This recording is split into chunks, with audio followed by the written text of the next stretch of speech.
প্রযুক্তির super power এবং ভবিষ্যতের পথ প্রদর্শক চীন কিভাবে একটি জাতি ইতিহাসের দীর্ঘ পথ পেরিয়ে আজকের অবস্থানে পৌঁছেছে। চলুন জানি চীনের গল্প। চীনের ইতিহাস হাজার বছরের পুরনো। ৫,০০০ বছরের বেশি সময় ধরে চীন একাধিক রাজবংশের অধীনে ছিল।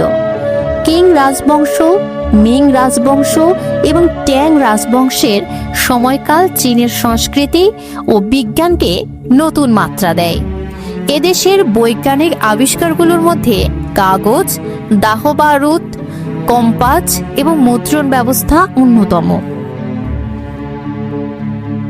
বিশ্ব শতকের শুরুর দিকে চীন বড় পরিবর্তনের মুখোমুখি হয়। ১৯৪৯ সালের মাও সেতুংয়ের নেতৃত্বে গণপ্রজাতন্ত্রী চীনের জন্ম হয়।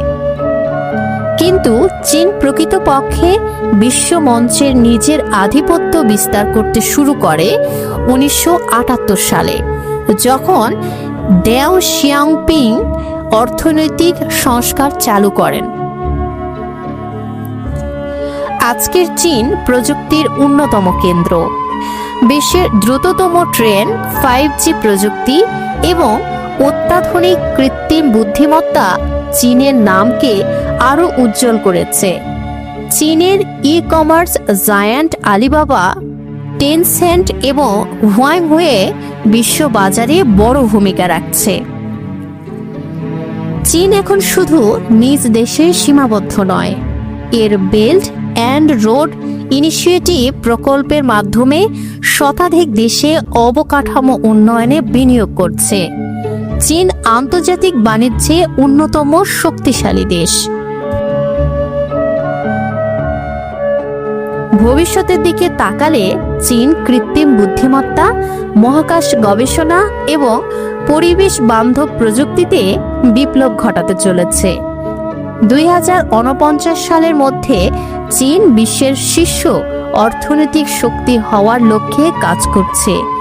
কিন্তু এ যাত্রায় রয়েছে অনেক চ্যালেঞ্জ: জনসংখ্যা সংকট, আন্তর্জাতিক প্রতিযোগিতা ও প্রযুক্তিগত নিরাপত্তা। চীনের উত্থান কেবল একটি দেশের গল্প নয়, এটি এক নতুন যুগের সূচনা। আপনি কি ভাবেন, ভবিষ্যতে চীনের অবস্থান কোথায় হবে? আমাদের জানাতে ভুলবেন না।